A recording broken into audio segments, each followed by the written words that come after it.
मगर जो अल्लाह के चुने हुए बंदे हैं यही लोग हैं जिनके लिए रोजी मुकर्रर है, यानी मेवे, और उनका एजाज व इकराम किया जाएगा। नेमत के बागों में एक दूसरे के सामने तख्तों पर बैठे होंगे, शराब लतीफ के जाम का उनमें दौर चल रहा होगा जो रंग की सफेद और पीने वालों के लिए सरासर लज्जत होगी, न उससे दर्द सर हो और न वो उससे बहकें। और उनके पास हूरें होंगी जो निगाहें नीची रखती होंगी और आंखें बड़ी बड़ी, गोया वो गर्दो गुबार से महफूज अंडे हों। फिर वो एक दूसरे की तरफ रुख करके सवाल जवाब करेंगे। एक कहने वाला उनमें से कहेगा कि मेरा एक साथी था जो कहता था कि भला तुम भी ऐसी बातों की तस्दीक करने वालों में हो? भला जब हम मर गए और मिट्टी और हड्डियां हो गए तो क्या हमको बदला मिलेगा?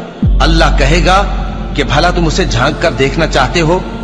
फिर वो झांकेगा तो उसको बीच दोज़ख में देखेगा, कहेगा कि अल्लाह की कसम, तू तो मुझे भी हलाक करने लगा था, और अगर मेरे परवरदिगार की मेहरबानी ना होती तो मैं भी उनमें होता जो अजाब में हाजिर किए गए हैं। तो क्या वाकई अब हम मरने वाले नहीं?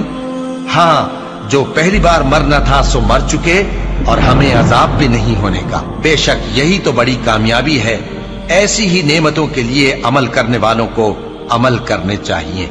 भला ये मेहमानी अच्छी है या थूहर का दरख्त?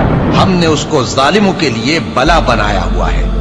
वो एक दरख्त है कि जहन्नम की तह में उगेगा, उसके खोशे ऐसे होंगे जैसे शैतानों के सर, सो वो उसी में से खाएंगे और उसी से पेट भरेंगे।